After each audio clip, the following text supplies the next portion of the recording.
Hi, everyone. My name is Vicky Yee. I'm on the board of New York Passive House and vice chair of the symposium. So thanks so much for coming out this morning and joining us for a full day of engaging discussions and excitement.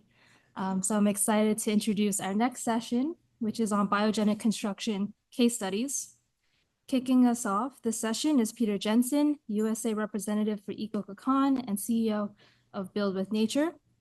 He'll start us off with how we can practice farming and building in a new way, one that heals our soil and produces real organic food, while also making buildings that last for generations to come. Then Paul Lynch, International Sales Manager at EcoCon and CEO of Sustainable Oil, will further discuss how EcoCon straw panels are becoming more mainstream in Europe. He'll also share his insights on their certification approvals, regulations, and his experiences with builders and architects while working on projects of all scales. And lastly, Isabel Rangel, Business Development Director at Build with Nature, will share about scaling biobuilding in the US, while also offering a beyond net zero solution to construction, agriculture, and the housing crisis. And like the last session, we'll have time at the end for discussions. So enjoy. Thank you so much, everybody. Thank you so much for coming out. It's good to see you all. Thank you, Sarah, for your invitations. It's great to be here. So my love for straw starting for more than 20 years ago. And for all that time, I had a passion about how could we scale up production line? How can we scale up, using biomaterials, materials to scale it up in mass productions that get it into the mainstream. And thank you about EcoCocon. And thanks to them, we'll be able to go to development when we can create not only 100 homes, but 1,000 or 100,000 to 1 million. So now we have the capacity to scale up. There you go. So thanks to them, one thing that I want to say, I want to take a step back. I want to tell a story that not many people talk about. That is to take a step where everything's begun. So that is our soil. So we can take in soil, heavy tilting, maybe tilt the soil, and here's one handful of soil. Is heavy tilting, chemical. We have for so long, we have a mindset is how much could we extract for nature and how much could we profit for nature? And that has been our business model. Out of that, that is the challenges that soil can be so poor that nothing we can grow in it any longer. So one third of the global facing that is more than 40 million people that are losing their home because they cannot grow anything. We're losing soil where we not can grow anything at a rate of size of England every year. According to UN Nation, we talk about the next 55, 60 years, we have no more topsoil left. Out of the chemical, then we can planting, one seed and highly GMO. One seed, there can never come anything out of that other than just one corn, but it can never get more corn out of that. Today, sadly enough, 98% of all our farmland today is heavy chemical farming. Right now, we're facing 58% of our rainwater, drinking water, and our river contain glyphosate. So right now, we're spending more than 1,000 billion pounds of, pesticides putting our food every year. Talk about more than 3 pounds of toxic chemical we're putting our feet for each person in America. Chances that using chemical you're not allowed to use it any place else is around, not in Europe, we use them here in the United States. And we're using chemical that is 75 million tons of extrudise. There's nothing, you're not allowed to use that in Europe. And out of that, for the next 106, for 1960s, we're using 0% in healthcare money. There was before we introduced highly processed food.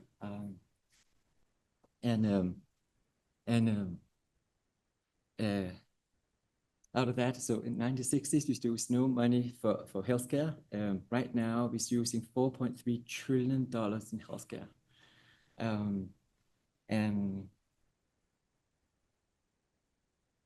Sorry. So the chance out of that, from 1960s to now, the more and all the chemical are coming about in our scrap and getting into our food.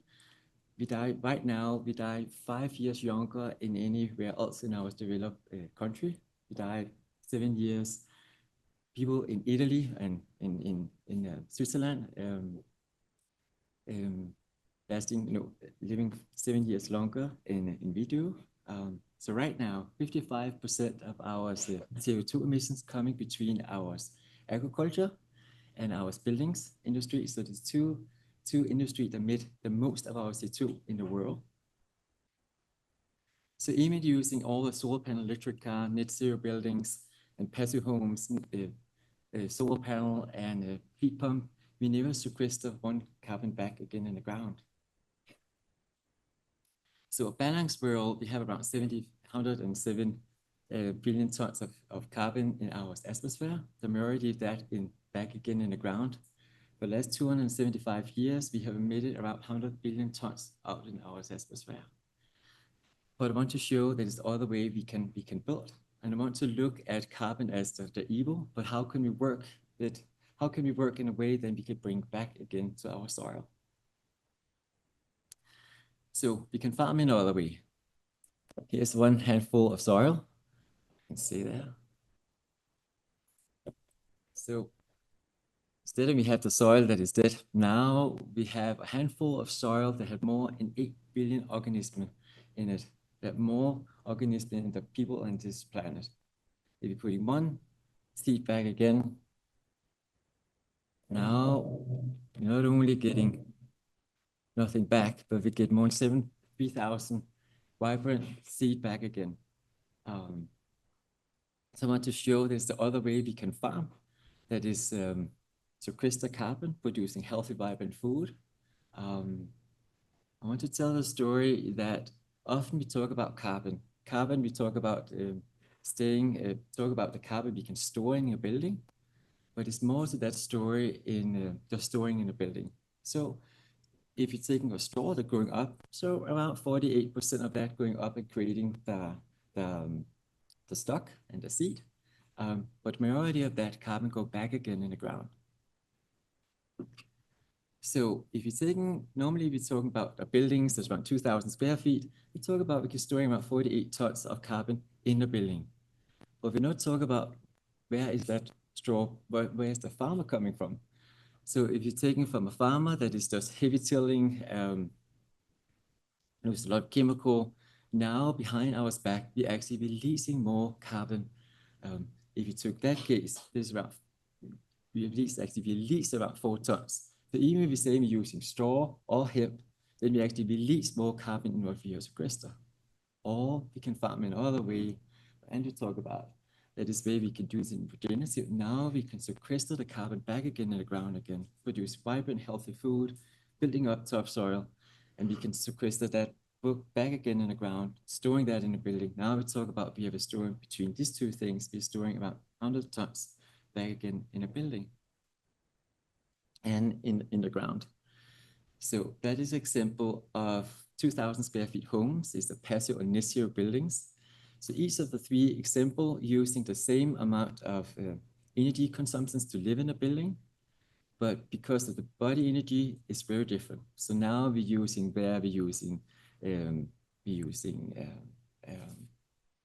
spray foam and a lot of carbon intensive materials. So that is the first one. So we're spending a lot of energy to making a buildings. Even if we could call it passive homes, materials matter. The one that is in the middle is actually made out of straw. So it actually releasing a lot of carbon. And why is because if you don't talk about where your straw come from, what farm are you using behind, they can release a lot of carbon. Or if you take in that case, use for regenerative farming, they both can store that in a building and sequester it back again in the ground. Now we can sequester more than 228 tons back again and store that in a building. So now we talk about energy, energy and body energy just in the materials insulations alone. If you're using like spray foam, even that it's the same buildings, 2,000 square feet, we have emitted a lot of carbon. Even that it's the same energy consumptions as the passive standard, or we're using, like I said, rock wool using list. And so the green one, that is furthest to the right. And then one is the next one that is made out of fiberglass. And if you take it out of, let's say, that third one, they're actually going down. Now we're using wood fiber, cellulose fiber. And then the last one, if you're using straw, by regenerative farming, now we can tremendous amount both storing it back again in the ground or storing that in a building. For me, my passion is not only how much can we sequester back again in the ground, but how much food that is organic, vibrant, and healthy for the people we can actually feed the people. And at the same time, we can build up topsoil. I want to show that it's possible not only by the end of the life that straw we can grow food and we can make buildings out of that. We can make straw panel and we can make buildings. And the end of the life cycle after 100 150 years, we can actually turn it into, it could be biochar, or we can take it back. It's much better instead of putting it out in the field again. So we can put it out in the field again and be part of the regenerative farming cycle. So we don't emit it, that storing, even in the long run, we can actually bring it back again to the regenerative farming method and again grow more straw. So my design, EcoGroen's desire is to getting a production line around the United States. For me, I want to do it in a way that not only one person that getting rich, we want to, for us, we see the farmer be the biggest part. So how can we help our farmer to be able to be regenerative, can heal the soil? So how could, our production line, how could it be owned by the farmer and by the people? We see 90% of our money often disappear away from a local environment. But how could that money stay in the building, stay in the local environment? My goal is to have 7 production lines around the United States. I want to show that it's possible to make buildings that can sequester more carbon what we consume. Talk about before we talk about we don't want to make more buildings because it's too much of an impact for our environment. Why could we have a situations because it's possible? How could we actually want to make more buildings because it's a way we both can incentivize, sequester more carbon, produce more food, and healing our topsoil. So if we did that, now we can bring it out to all around the United States with a minus carbon footprint. And that is our desire to show that. So if we did that, there will be 3,500 buildings, homes, we could do that. And you see how much food we actually we can produce in the same times, how much topsoil we actually be able to heal, and how much carbon we can put back again in the ground. So a little bit about EcoGroen. EcoGroen have going on for now more than 15 years. So there have been many store panels to be in 29 countries. So we make more than 400 buildings. But the good thing is that we can make to any design, if you're any architect, we can make exactly for what you need, small blocks to small. So that's one of the smallest block board with me today. They can go up to 10 feet tall. We can continue to stack them on top of each other. In some countries, we could go up to 3 stories. Other countries, we allowed to go up to 6 stories. Later on, we can show a 12-story buildings that we worked on as well. We like to do a building that is no toxins at all, and building something that we can last for generations to come. Something that is made out of natural materials. Why we not get it 100%? Because we're still using screws. We're actually working on how we can assemble the panel only by wood and wood assemble. So we don't even have screws at all. I wish I could make a hotel, some things that everybody was able to feel and experience and be in and sleep in for a night, because that moment that we experience, we know what it is. Something's about incredible to live in clay and straw, the environment, the indoor comfort that is something that is very magnificent. So just a quick example, we make one building that's made out. This one is around 5,000 square feet. So it's taking around 5 days to put together. So it's around 300 straw panel blocks that is designed exactly for what the architect want. So it's upstairs here in New York. So all combined is 10,000 square feet homes that is made off the grid. The homeowner wants to have a home where they don't use any toxins. They want to have a sustainable home. They don't want to have any maintenance afterwards. So we're doing a lime-based plaster outside, plastered everything's inside, so there's pretty much no maintenance. And over 10 years, they have get all the money back again for the extra cost that have gotten to them to be off the grid. So now they spend no money in heating, cooling, and water, and no maintenance, at least for the next 70 years. So we're making buildings around the United States. So we growing is a little bit about some of the projects that we're growing around in different states. So I had the honor was just a few days ago, we was to see the production line made in Slovenia. Right now, that is can make about, if you have all the shifts that is being made into it, they can make 1 million square feet a year. So I like the concept that we're taking ancient materials and be able to, using highly robot technology, be able to grow it up. I love, big fan of Aids and Jacob. I love the principle. They're small and it's designed and it is so needed.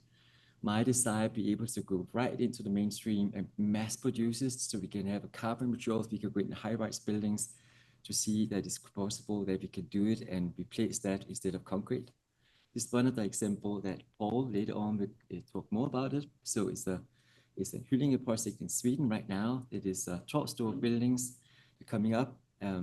But I want to show, just because it's more cost effective, to be actually faster to build, and it take about 12 months to build. So it's more affordable, even concrete and steel at this point. And again, we can sequester more carbon back again in the ground. So right now, that is few days away to actually see it has been made out of EcoCone panel. That is a massive project, the logistics center in Netherlands with 1.6 million square feet of the store panel logistics center. Architect is Henning Larsen, and we have amazing to work with them. We hope that will be succeeded. What I want to show here, if that is it, a passive homes, if it did that, even with good materials, consider about even using straw. And comparison, if you're actually using regenerative farming and we're using straw, now if you did that, you can actually sequester and store more than 1 billion pounds of back again, both in the buildings and in the soil. So materials matter, right? So we have passive homes only counting on the energy consumptions, then we live in the buildings. We don't really talk about how much carbon that we use to making the buildings. So just the idea, could we make additions to the passive homes? Could we call it a plus? A plus will means that using bio-based materials, so we don't use energy to making intensive materials, let's say, spray form of fiberglass. So could we use materials as a wood fiber, hemp, cellulose fiber, or some things where we even can travel even further? Maybe we could call it plus plus. There was a way that we actually can sequester more carbon back in we consume, and building up topsoil and producing food at the same times. And I see straw is amazing one. You can do that. Hemp can do it. Not so quite so good, but getting close. And then planted using high grass, and they could be under the calorie as well. So so if you do that globally, that if you did that, if you just talk about carbon in a buildings, if you did that, as it out of straw, instead of emitted 6 billion tons a year, we can actually storing 6 billion tons back again in the ground. Some of the few things I want to say that again, so EcoCone, and we would like to be able to work with big architects. So if you have big project, we'd be happy to go in and help. For us to bring a production line to United States, we're looking out for developer, big architect firm or small architect. We want to be able to get demand up so we can justify the first production line. But we're not alone. We have new framework in Vermont. Jacob as you saw before, that was doing incredible work. We have Croft in Vermont, in Maine, doing incredible store panel as well. So we many people that can take that job as well. What I can see about holding big hope, we talk about climate change and we could be scared. I want to show that it's possible we're actually having a scenario and not be the victim any longer. We can actually do some things and bring the power back.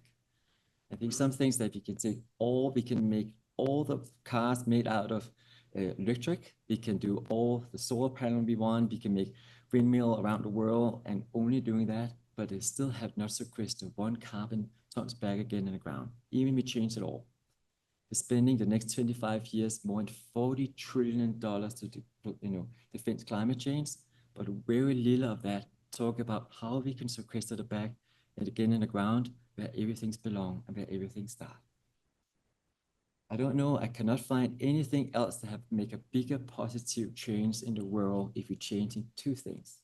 We change the way we farm and the way we build. That is a big if, because it probably never happened, but just to see how much potential actually could happen.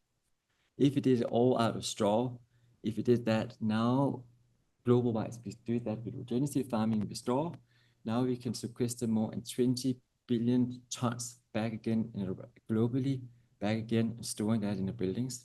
If we did that over 50 years, there would be more than 1 million pound or 1 trillion tons of carbon back again, storing that in the buildings. That is all the carbon we have released for the last 275 years.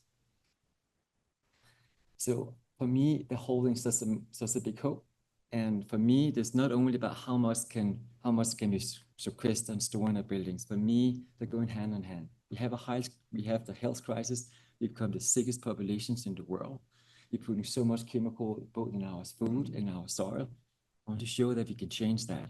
The farmer can actually be more profitable. We all can be more healthy, and it's achievable. We can do it. So we can not only sequester the carbon back again in the ground, we can also store that in the buildings. We can produce healthy, vibrant food, and improve our health and grow economical at the same time.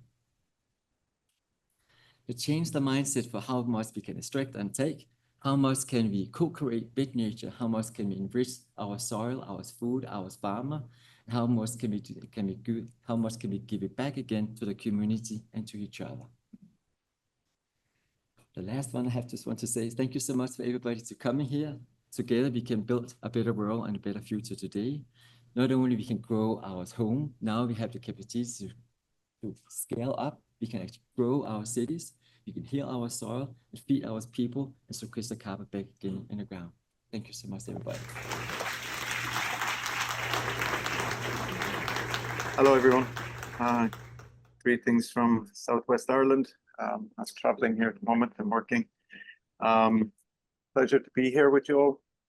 So I'm Paul Lynch. I'm Irish, based in Finland. I'm the director of Ekokun Nordic, which takes care of the Swedish and Finnish markets. I'm also looking after the Irish market, but I'm the international sales manager for Ekokun. So I'm going to present my second.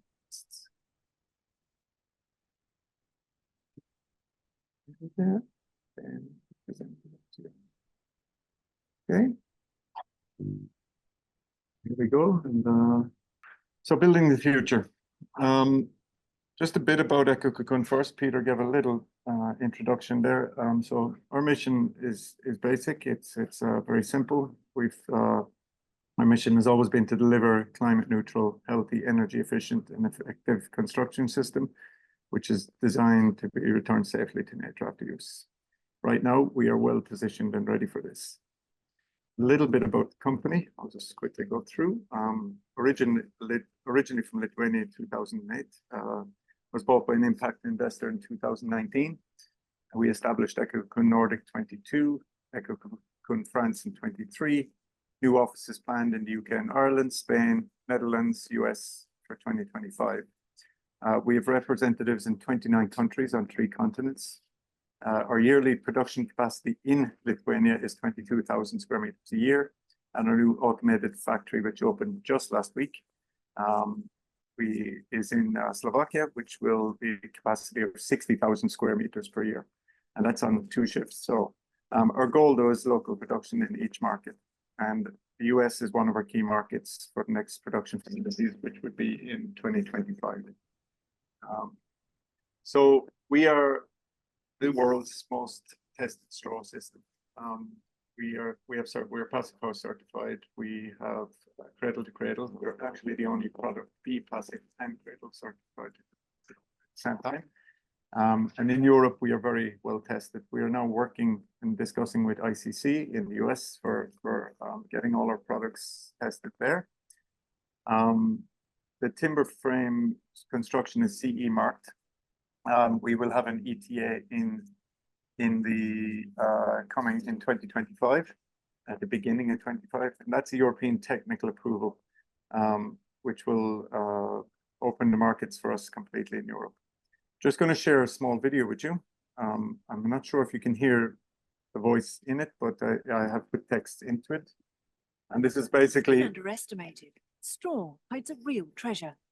Its unique cellular structure, full of tiny air pockets, makes it a great insulation material. Straw has been used in construction for millennia, but can it meet the high requirements of modern construction? Our wall panels consist of 98% wood and straw in their natural state. We want to show how well-known natural materials can constitute the building blocks of any sustainable construction. The wooden frame provides structural support for buildings up to 6 stories high. The panels are filled with straw at very high pressure. This helps achieve excellent insulation properties. Together with a wood fibre layer, an airtight membrane and an interior clay plaster, the system meets the strict requirements of the Passive House standard. The system is airtight but vapor permeable. It allows excess humidity to escape, and with no thermal bridges, it leaves no space for drafts or mold that is often present in modern sealed buildings. To accommodate any type of building design, the panels are made to measure for every project. With superior indoor air quality and a positive climate impact, EcoCocon provides a healthy and sustainable alternative to conventional construction. Okay, so it just allows me to skip past quite a few slides there when just showing that 1-minute video. So how and where can the panels be used? So we've used them, they're in load-bearing walls and residential and non-residential homes. So any type of project fits for all the climates, except permafrost, which we are still working on. Construction of load-bearing external walls up to 4 or 6 stories, depending on design factors. The same infill of skeleton frame buildings, panels, wrapping, and panels, which we are working on 2 projects in Europe at the moment. So insulating the building from the outside with our panels, and panels also for extending upwards in buildings, such as in Switzerland. It's quite popular because they have very low density of land use there. So also combining with CLT, which I will show you an example of in a few minutes. And combining with steel or structural frames, so infill or wrapping again of the building. The product this is what we deliver. So we deliver the elements, and you can see the elements below. So apart from the panels, we deliver complementary products also with the elements. This is quite a famous school, which is in Denmark, designed by Henning Larsen. I think today, as I understand, it's probably the smallest project they've ever designed, but it's had one of the biggest impacts for them. And they based it on these 5 basic principles here: bio-based materials in construction, designed for assembly, good indoor air climate, free of toxic chemicals, and reuse of local materials. This has now drawn a lot of attention around the world, and I'm sure Martha will tell you more later. And as Peter mentioned, this is the biggest project on the table at the moment. It's in tendering stage, and we're just waiting to see what the next steps are with it. And it's from Henning Larsen also. It's in the Netherlands, and it's a logistics center. This is the project I've been working on for about 3 years in Sweden, in Malmö. So it's a 12-story, 65 apartment building, all made of wood, CLT, and EcoCocon as the outer structured walls. And you can see some of the statistics of it there. It's also the largest wooden apartment building in Sweden and the largest straw structure up until maybe next year in the world. There's a new one coming in Holland, which is 14 stories high. But you can also see the difference of using here. I just put the slide in. It's a standard passive house and what that sequesters, and then a passive house with plant-based materials and how much that would sequester. And here's the core. This is the core of the building is CLT, and all the floors and pillars would be CLT, and our walls will be infilled walls in this. This is the first core. It's 12 meters high. So you'll have 4 floors put into this, and then our elements are added to the outside. And this is built, it'll be standing with roof on and fully weathertight before December. They started it 2 weeks ago. And here we have a mock-up in their assembly hall. So all our elements are delivered to the assembly hall, assembled into larger elements with windows, doors, everything installed, and brought to the building site and clicked into place. And then I was asked to look at the presentation and discuss a little bit how do we get the fire regulations for this in Sweden or in other countries. So I dug a little bit deeper and just tried to summarize how the fire safety works in Europe. So the building regulations concerning fire safety in Europe are generally speaking harmonized. Each country has its own national appendixes. These differences can result in local building traditions, climate considerations, and risk assessments. An example is in Denmark. In most countries, the compliance and reaction to fire requirements for a composite structure are dealt with by the most exterior cladding covering the structure that has no air gap behind it. In Denmark, though, every material in the structure has to comply with a reaction to fire requirement. Having said that, the building regulations in regard to fire are overseen by fire consultants. So in Denmark, the fire consultants are ranked from 1 to 4. If you need and want to use configuration that does not apply with the straightforward version of the building regulation, then you can get a fire consultant to pass this. If you get them to undersign it, then it would be accepted. This is how we got that project in Sweden passed. We used a rank 4 fire consultant who did his own fire tests on the building. So EcoCocoon's elements are in essence E-class fire rating, meaning they're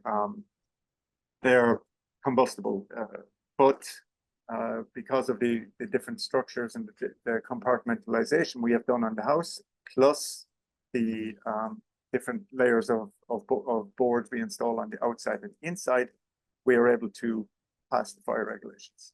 It takes a lot of testing, but it's possible on each project. And then a little bit about the fire safety protection abilities. We use a class in the EU called K classes. So you have K110, K210, K230, and K260. And this is basically the aim of the classes is to provide a fire protection for underlying parts of the structure. So the insulation and the wall floor element.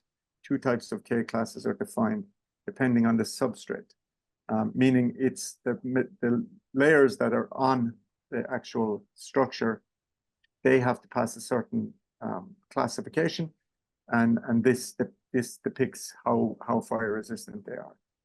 And here's a quick picture of that. So the panels with class A. So it's a ceiling test and a wall test.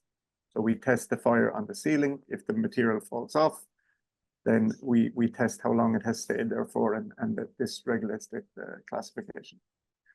And the other one is the EN standards. So the European System for Fire Resistance class is defined in EN 13501-2. And these are basically, so you have REI and RE, and this is the internal or external classification. And it gives the load-bearing, integrity, and insulation classifications. Now, I'm not an expert on fire resistance. We work as a company, we work with consultants, and most big projects will have their own consultant involved. And this allows you, with the designs, with the details that are in the projects, to get a certain classification. And in most cases, we can justify and show how we are fire resistant. But we are constantly doing fire tests with many different materials on our structure. And next year we will do quite a large fire test in Sweden called the SP105. It's a facade fire test, which then does a 2-story fire test with windows, a real life situation. And we will burn the walls on this to see with different materials on the firewalls we will burn it to show how the classifications can be made. And here you also see fire classifications of internal layers, external layers, and a lot of the layers that we use are actually A class already. But with those and our system together, you can maybe reach a B class, or if you have a higher rating, you can reach a higher rating, or a better board, you can reach a higher rating. And also you see here at the bottom, we have the acoustic tests for each one. So you can follow a line of classifications. It tells you the thermal resistance, the heat transfer, and the acoustic resistance of each one, and the fire resistance on top. So just about scalability, Peter mentioned a little bit earlier. So we have tested our new automated factory. We will do that up to 2025.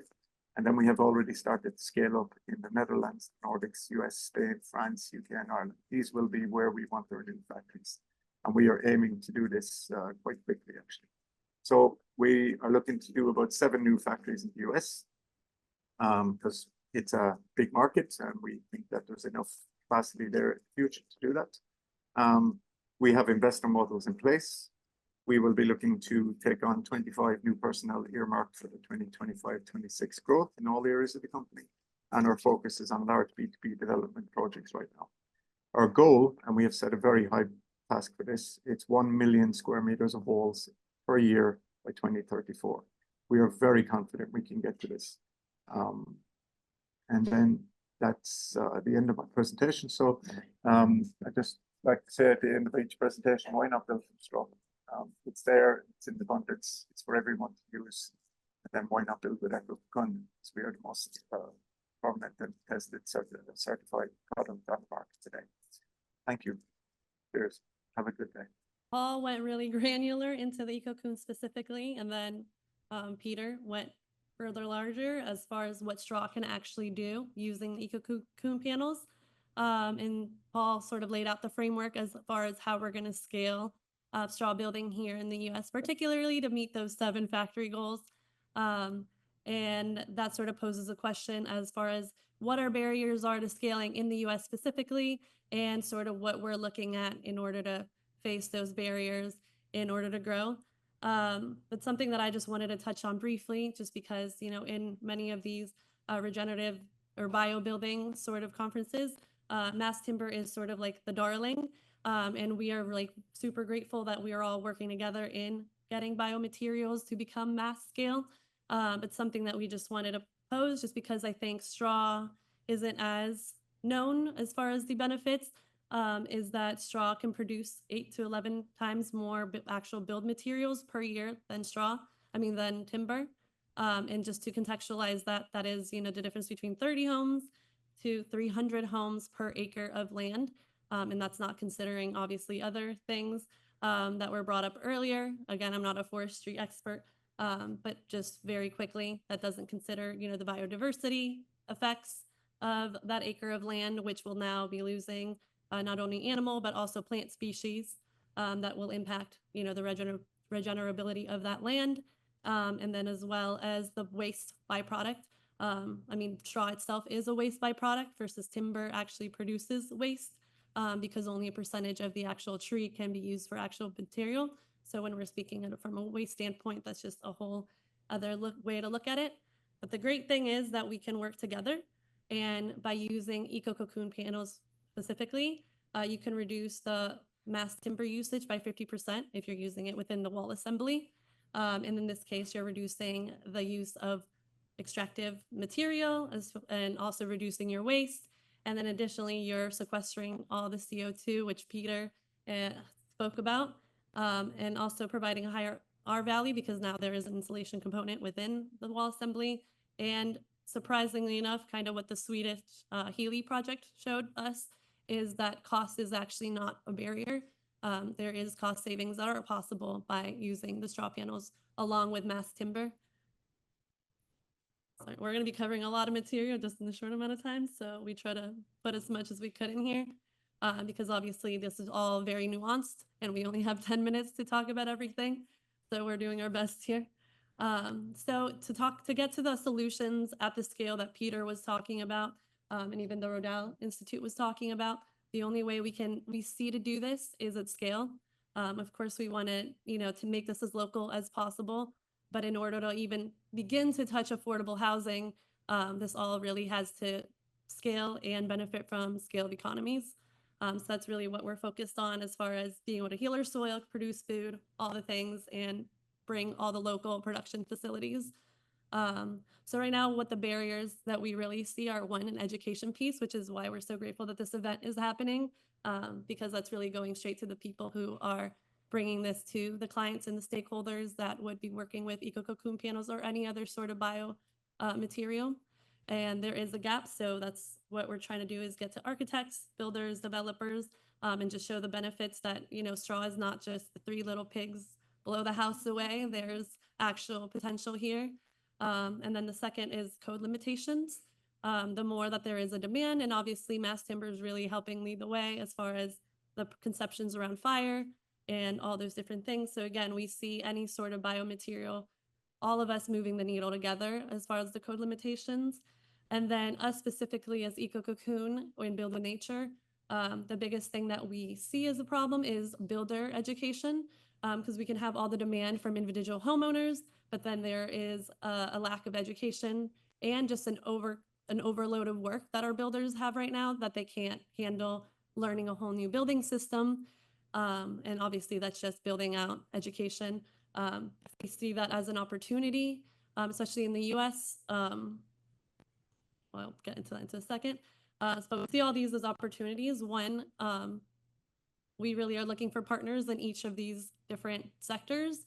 One, architects that are forward thinking and excited about working with biomaterials, and are looking to introduce their clients to the straw panel technology. And then two, developers as far as justifying a production facility coming to the US quickly. We see working with, again, a forward thinking developer who is excited about all these initiatives that we're all here to learn about, that would, is used to building several hundred homes and would work with the eco-cocoon straw panel system in order to justify our initial facility. And then third, homeowners. We're trying to think of different ways of scaling to homeowners. And what we have come up with has been Nature, which is a prefab modular straw home leveraging the eco-cocoon straw panel system. This is still very early in the works, and we're actually applied for NSERDA funding to be able to do this. But this again would be able to bring, just to be in the New York State area, this prefab modular straw home. And again, this could be a whole thing that we get into, but we only have a few minutes, so we're just covering this as far as how we're addressing consumers.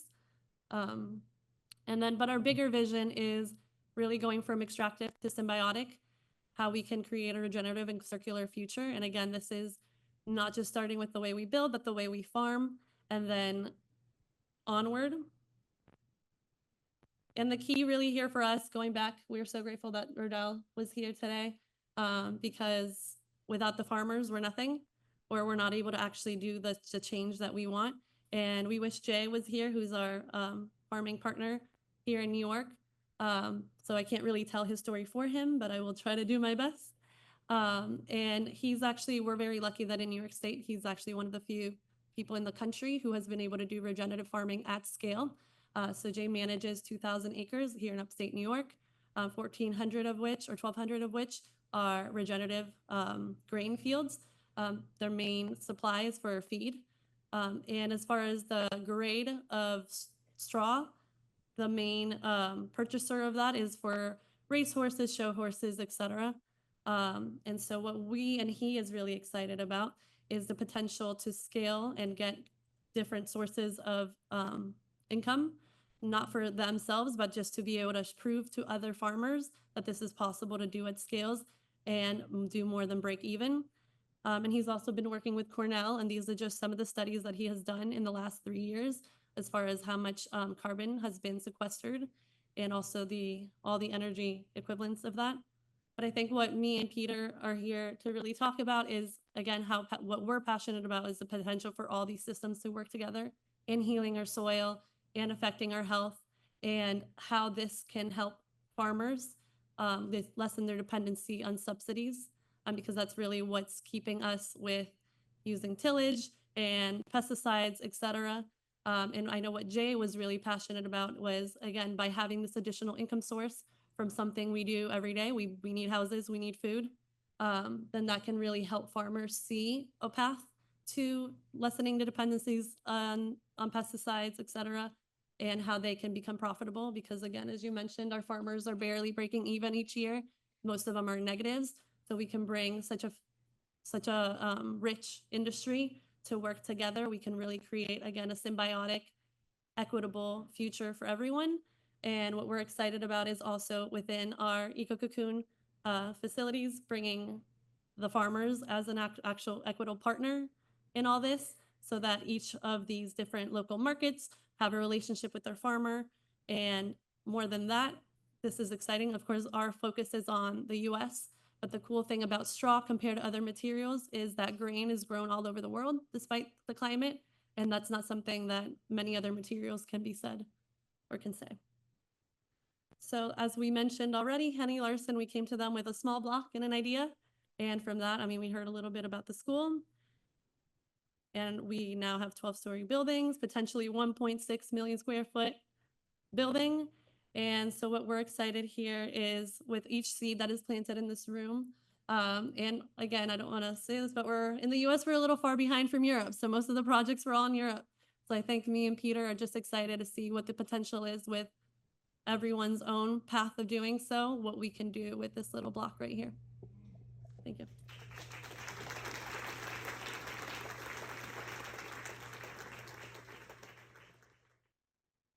Thanks, Isabel, and we have time for some questions, correct? I think you all had very excellent presentations. I have a question that I guess could apply to any or all of you, so whoever wants to answer, I guess, can answer. So you talked a lot about how excellent straw can be as a material. So I was interested in how could you potentially, and I'm not an architect, so correct me if I'm wrong, but I understand that in most of the markets that you're looking at, which is Europe and the United States, there is new construction, but to reach our goals for the climate, we also have to deal with existing buildings that have much less good insulation and have much more emissions. So is it possible for straw to be involved in like retrofits and renovations and so on for these buildings? And if not, the other aspect is in developing countries or the global south, which still have a lot of need for new houses and buildings, could these projects be more implemented? Because you talked about how there are a lot of these projects in Europe and increasingly in the United States, but why is there not that much of an emphasis, or perhaps will you be considering going more into Southeast Asia, South Asia, Africa, and so on, where there's a lot more urbanization and more demand for buildings? Want me to take this, Peter? Thank I think to go for your final question there, it was basically yes, there is the possibility to do this in Asia as well. We have actually had a lot of contact from Asia. We're just trying to concentrate on the European market and building the markets that are strong at the moment so we can reach our goals. And I'm sure we will be entering into the Asian market at some stage. There is a huge potential anywhere in the world because we have straw everywhere.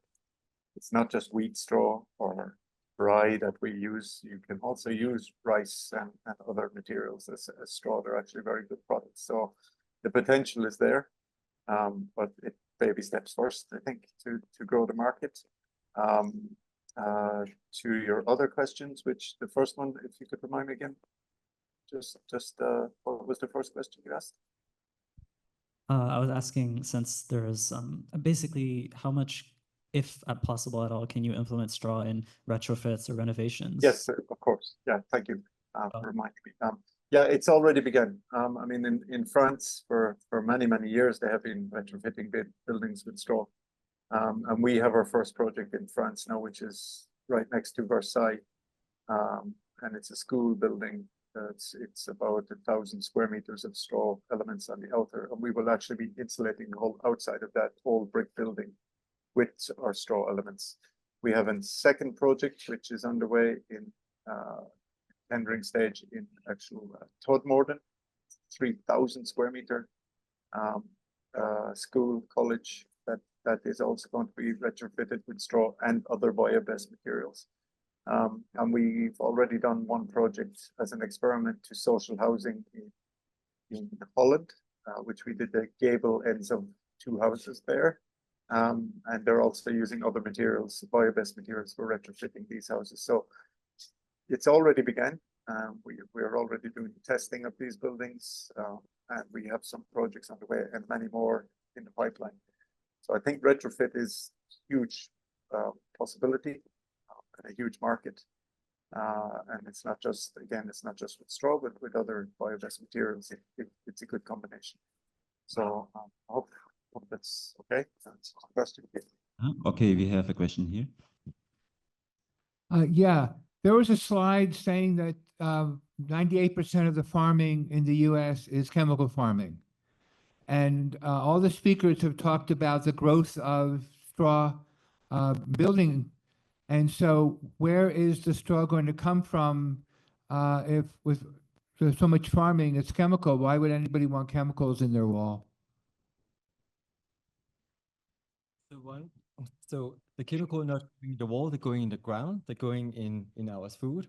So there's not really, we cannot really pass it into the building. So, but that is one of the weakness. We need to be able to intercept, we need to help educate the farmer, but I think everybody want to change if there's an economical incentive to do that.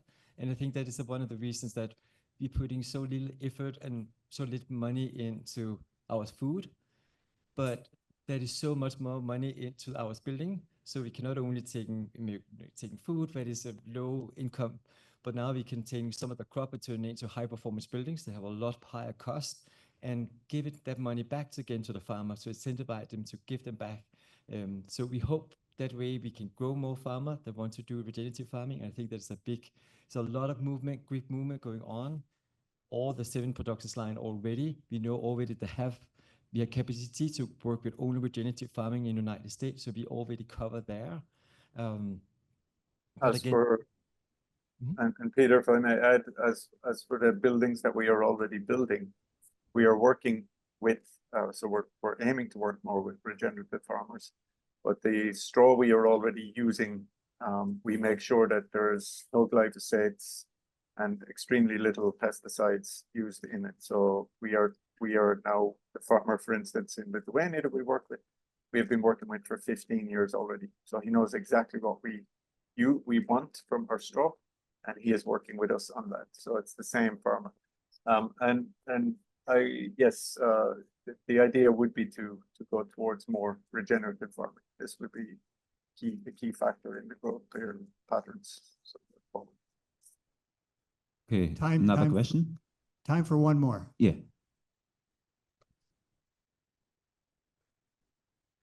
I appreciate your presentation. It's a building material that growing up in Colorado, you actually you see some of the examples of this that done by Rocky Mountain Institute and other things like that. They don't see it very many places here in the U.S. My main question is, beyond using it as a building material for structures, there are other surfaces like the hardscapes. Roads, sidewalks, pavilions that are not lived in. Is that a use case that you all are looking into? Well, you mean for another opportunity to trap carbon and some of the I mean, there is a world of when I started working with straw bale buildings, for instance, I thought that was the only thing outside of farming that it could be used in. But today, straw is used in many different businesses. So it's used in cosmetics, in medicines, in people are making furniture from it. You can do so many different things with it, and I think that those doors are just opening up. And that's not just straw; that's other bio-based materials also. But we have a company in Finland that we work with called CH Bioforce, who actually they break down the different ingredients of the straw, and they create, as I said, cosmetics and clothing handbags, stuff for furniture. And the ingredients out of it are used for this. And there's another company in Finland who are using it for vitamins. So they're getting different vitamins from the straw by extracting the different ingredients. So I think as we go forward, we ourselves are concentrating on what we do best, which is the walls.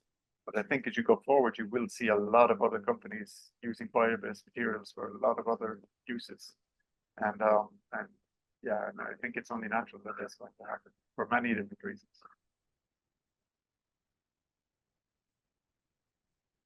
All right, thank you. Thank you very much.